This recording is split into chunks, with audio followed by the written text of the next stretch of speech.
I'm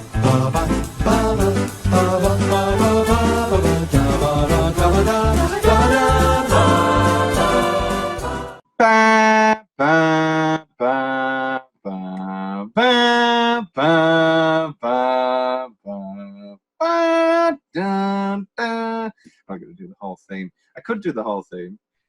Well, when we have a bigger budget in the future, we can use licensed music. Yeah. The Elmer Bernstein Orchestra. Elmer Bernstein's passed as well, hasn't he? Oh. I don't know. I mean, Elmer Bernstein. Yeah, 2004. So. Oh, that's quite a while ago. Yes. Yeah. And for those of you diehard Cape Fear people, I know that the score is by Bernard Herrmann, but today we're doing the 90s version where that Bernard Herrmann classic original score was slightly adapted by Elmer Bernstein with additions of his unused score for the Hitchcock film Torn Curtain, which was actually where the Hitchcock-Bernard Herrmann collaboration ended, because the studio wanted a song and wanted a glossier score, and and Hitchcock had a few failures, so he sort of had to bow down to the studio on that one. Which is a great shame, because obviously Psycho, Vertigo, these are some of the most iconic scores of all time. Alas. Cape Fear, our 90s Scorsese choice, obviously a remake of the brilliant Gregory Peck, Robert Mitchum film.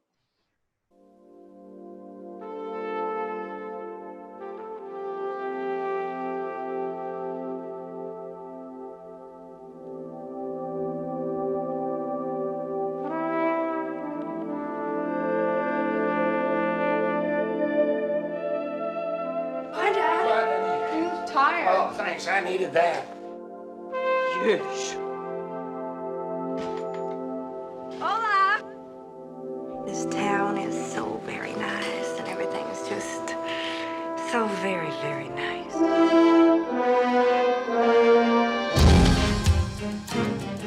Sam, somebody's out there. What's your connection with this fella? I was his lawyer. But you shafted him somehow, right? And what was he in prison for? No, really. What did you do? Have you been following me? Well, it's a small town. Every way you turn, I guess we're gonna run into each other. Dad, you should have just punched him out. Yeah, you know how to fight dirty. You do that for a living. With Martin Balsam. Have you seen the original, Will? I haven't. Excellent. This is better. I think. Well, it depends what you're at. It depends. I don't know. I think this is better. This is the one I always rewatch. This guy, he threatened you? He's clever, so that the law can't touch him. Come out, wherever you are. You have a daughter around 16? 16? What? Every good man's got to wrestle with the devil. I want you the hell off my property! You son of a... You, sir, will be hearing from the Ethics Committee. We got this freaking psychopath in our faces.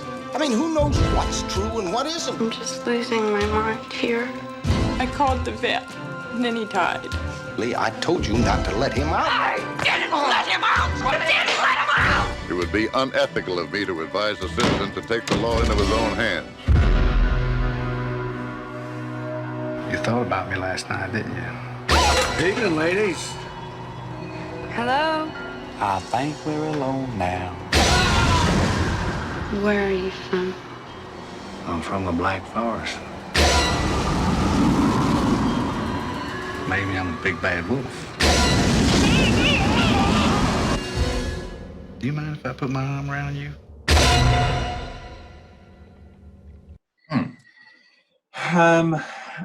I think the I don't know, because this one's more hammy.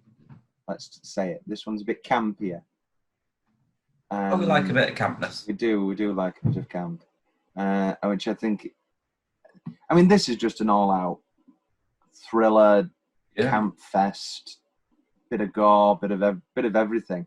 It's a sort of film you flick on at 11 at night. You and your dad are sat in the living room. You're the last ones up. I didn't catch that. Oh, hello, Siri.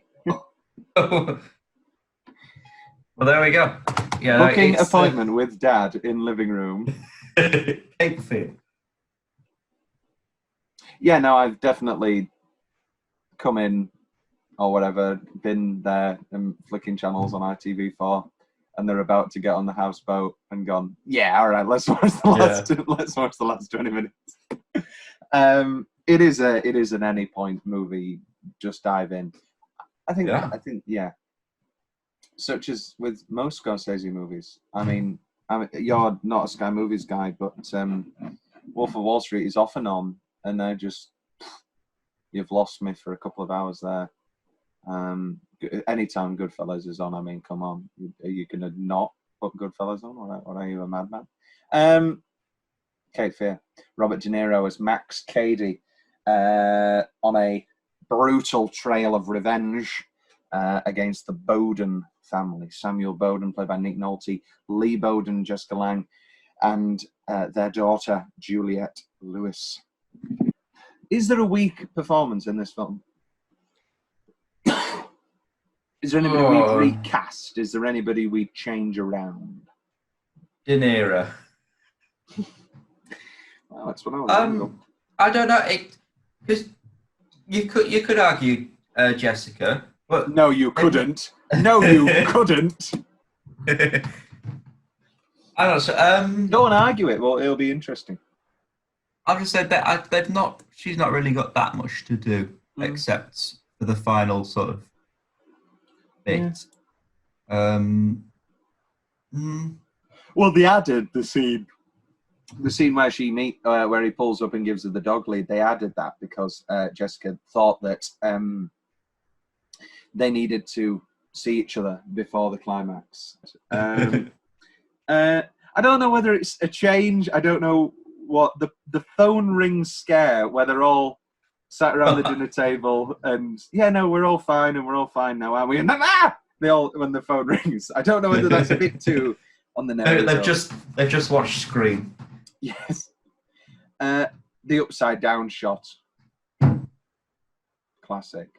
Nolan's influence for the end of The Dark Knight. Really? Oh yeah. Well, it's the same shot, isn't it? It's the same thing. Counselor. That's I think this is one of my dad's favorite films because he really? always quotes Counselor. Anytime like I don't want to say he's caught out of his depth, but anytime like a big long movie conversation starts, because certain people in my family friend circle, we all love movies and all that, and so certain times I wouldn't know, out of his depth's wrong, but like he's clearly didn't realise that we were going to be talking about movie performances for this long, so he has to join in, and he always goes, I've never seen a better performance than Counselor. Is this his favourite De Niro performance then? I think it might be one of his favourite performances ever. Wow. I really do. I mean, it's a great performance. It's great. It made it onto my best male performances list. It was one of my 90s choices. The reception desk lies of, me and my wife, and now that my little daughter Den is dead. You're an evil man. He's so believable. Here's a thing. I think, in actuality, Max Cady would be a really good drama teacher because he's clearly good at acting. You know, he does multiple lie stories. His advice he gives to Juliette Lewis of use that fear and, use it in your performance. I've been given that before. So, I think he could, in another world, Max Cady could have been a great drama teacher. I learned to read during my stretch. First, Spot goes through the farm, then Runaway Bunny, then law books mostly. Did you know that after I discharged you, I acted as my own attorney? Applied several times for an appeal. No, I didn't know that. So, here we are. Two lawyers for all practical purposes talking shop. How much do you want, Mr. Cady? Will's favourite building or set? It's the boat house. What a... Get me a house... Get me a houseboat, Will. I know it's not within your power to do so, but... Oh, you'd be very wrong. I would adore a houseboat. I saw one the other... We were walking... it just... there's like a little dock area off just by Tower Bridge. Some lovely houseboats. Yes. I think boats full stop. I'm a big boat guy. I very much like boats. They're expensive. Well, yes, this is the problem. I'd rather have a house. I mean, that's just me being biased because I do like houses. Yeah, I think. I mean, if it was it's like a boat or a house. A lot of people choose. You either get a really nice house or a really nice car, but you can't both because. Oh, I would definitely pick a nice house over a nice. Oh, it's always a house. Yeah. Just get a family car. Yeah, I've never been a big car guy. But I'd like an open top car. Yeah, I'm a car guy enough to think when I retire or reach a midlife crisis, I'll get myself a nice car. Yeah, but I won't from a young age start souping up my engines or whatever. Because I've just not got the money. I'm a big window down guy. I love my windows fully down. On the motorway? Oh yeah, and blasting music. Oh. One of my breakdown points, I was driving the motorway in heavy rain, my windows down, blasting "Runaway" by Del Shannon. That was rough.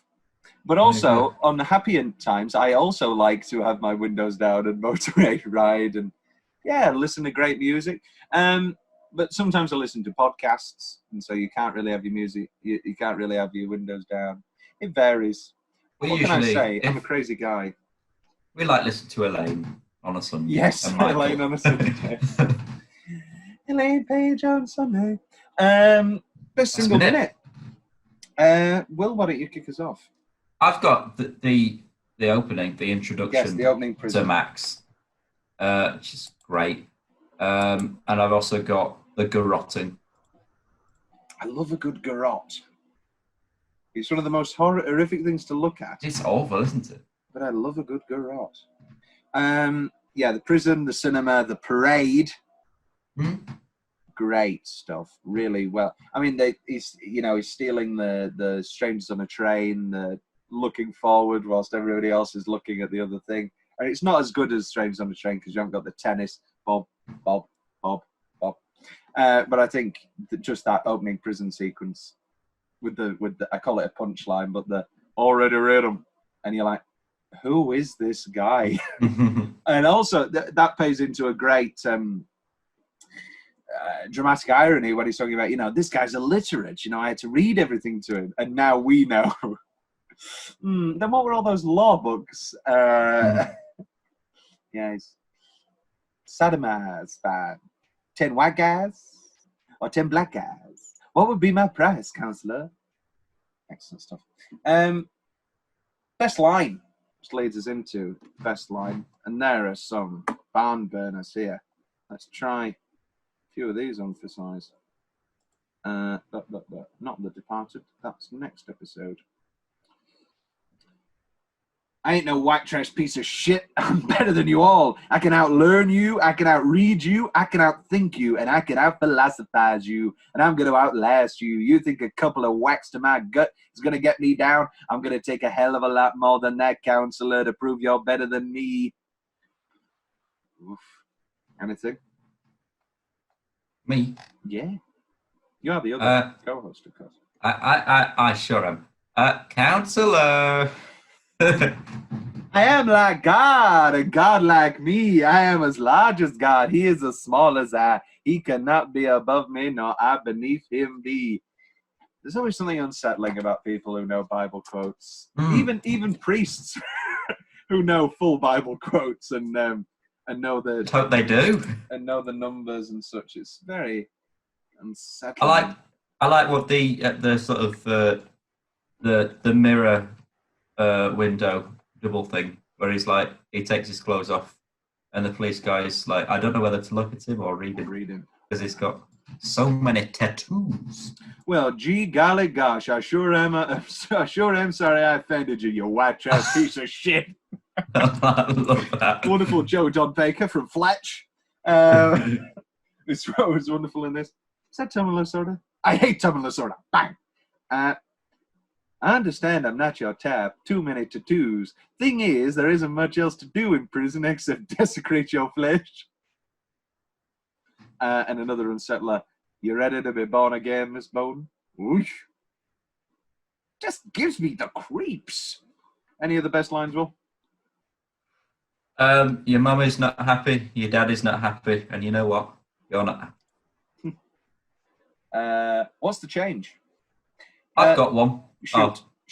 No, you go, Tom. I've got a few, so I'll do my first and then you do. When Jessica Lange goes, marijuana, well, it's on the same level as incest, necrophilia, or bestiality. I don't think it is. I know she's joking, but the whole, incest, necrophilia, bestiality, marijuana. Come on. Anything else? I've got just after the finger sucking. You know what I'm going to say, yes. hopefully. Bad kiss. Oh, no, I think it's a perfect kiss because I think it's got the element of... It's unsettling enough, but it gave me the creeps because it's like very... It reminded me of a YouTube video I watched. No, it was just like scrolling down Facebook. This guy who goes around his ex's houses and on his TV show, and he asks to make out with their mum. It's a very strange show. And so he's just sat there getting off with these, 70-year-old women, while his ex-girlfriend has to sit there and watch and see how long they can take it. And it's just all clumsy and tongue and... But I think that works for this because Juliette Lewis is but a child. Well,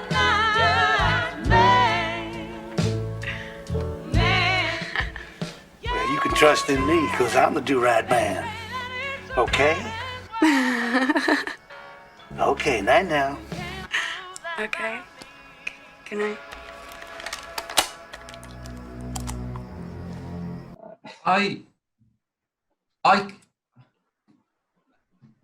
It's not a change, but it stayed in my mind. I couldn't stop thinking about it. De Niro seems like he's doing an impression of Tommy Lee Jones. In what? In every movie, because Tommy Lee Jones plays the same dirty cop in every movie. No. Tommy Lee Jones. What about JFK? Yeah, he's doing an impression. If anything, he is reminiscent of Tommy Lee Jones in JFK, which came out this same year. Yeah. As Clay Shaw, but Tommy Lee Jones in The Fugitive. I mean, come on. Are you a big? I can imagine you're a huge Fugitive guy. I love The Fugitive. I love The Fugitive. I'm hit and miss with Tommy Lee Jones, unfortunately, which is a shame. What about No Country? Oh, I love No Country. Yeah, that is one of the most unsettling, haunting endings of all time. Tommy Lee Jones slowly telling you about a dream and realizing that you might as well just accept death now. Anything left from your notes, Will? No. What the hell is a whiskey and Pepto-Bismol cocktail? It's on my order list. Whiskey Pepto. No, I'm not saying it's a real cocktail, Will. Right. I don't think it's got a name. What? Is that supposed to help your stomach? Because the whiskey can't help? And is it supposed to make it go down easier, or...? The full recipe is on Urban Dictionary. What else is in there? Pepto-Bismol and Jim Beam or any other whiskey-type spirit are enjoyed in the 1992 remake Cape Fear. There! The two liquids, due to not being similar in thickness, won't mix, therefore leaving them separate on top of each other and looking like a rusty pink Cadillac. There you go. The recipe, if you want to make this at home. I think I've figured it out, Will. You just pour one in and then you pour the other in, don't you? Yeah. But it's, and you it's can't got even like mix them. 6 steps. You can't even mix them because it wants to do You the... can try shaking, I suppose. Yeah. Add an egg in, Rocky style. Oh, God. Nutritious, high protein, and swallow raw eggs. I'm trying to build up his chest, arms, and legs. Rocky Horror, go listen to the Rocky Horror episode. I don't know whether to put it in change or specific favourite part or what, but the slip on the blood, I don't know. Is that funny? Is that good? It's camp, isn't it? And we let it off. We'll let it. It's very, very camp. Alternate ending corner, there isn't one. But we do have lots of fun facts. Robert De Niro was tattooed with vegetable dyes, which faded after a few months. The scene in the high school auditorium was completely ad-libbed by De Niro and Juliette Lewis and done on the first take. The thick accent De Niro used to play Cady reportedly gave Martin Scorsese the creeps, and as a joke, De Niro would call Scorsese's house, leaving voicemails as Cady. Are you ready for this one? Steven Spielberg was originally set to direct. He later recommended Martin Scorsese for the job and personally called Scorsese, letting him know that this was a commercial film that had potential to be a hit, which would exercise more power for Scorsese to make his films. This was, of course, after Last Temptation of Christ, which was a big... A miss. Not a miss, it's an excellent film, but it was a commercial film. Box office flop. Oh, yes. The auditorium scene was originally scripted as a chase scene, but Martin Scorsese wanted it to be a seduction. Martin Scorsese read the original script 3 times while making Goodfellas and hated it each time because of how the Bowdens were a happy family and he wanted them to be miserable. Are you ready for this one? De Niro paid a dentist $5,000 to make his teeth look suitably bad for the role of Cady. After filming, he paid $20,000 to have them fixed. Jesus. Oh, I wish I had that money. Yeah. Drew Barrymore screen tested for Danielle Bowden. She later said that she acted all over the place and it was just the biggest disaster of her life. That sounds like my Evita audition. Reese Witherspoon auditioned for the role of Danielle Bowden. Robert De Niro played scenes with Kevin Kline and Phoebe Cates in the Sam and Danielle roles for Martin Scorsese when De Niro was trying to interest him in directing the film. Which is very weird because Kevin Kline and Phoebe Cates would have been dating, if not married at the time. I don't know why she's playing his daughter.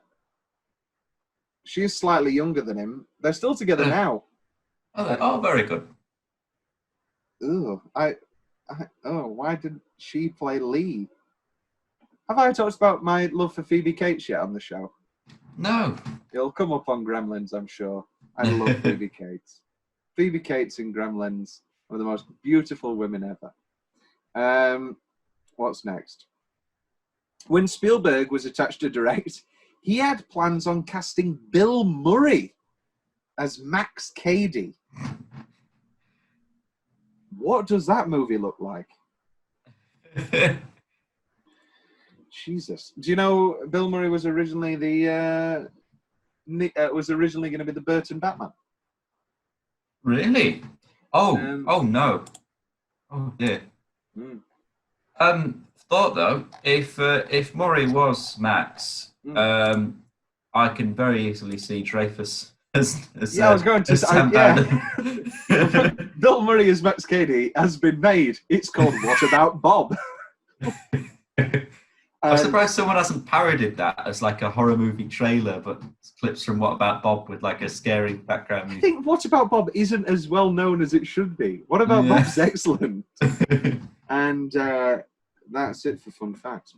But this is on the verge of bad movie, but it's not, if you know what I mean. Like completely. It's got everything that I love about bad movies on a Saturday night. It's Scorsese making just a bare bones thriller. He's admitted this. He said, I really wanted to look at a genre and make it like, and not make it be a deconstruction, just make a genuine thriller, and he succeeds. He actually in the interview said, you know, I wanted to make, you know, like a Western, or I'd love to see a Scorsese Western. I wonder what that would look like. I'd be very intrigued. And that's it for Cape Theatre. Oh. Da ba da ba da ba da.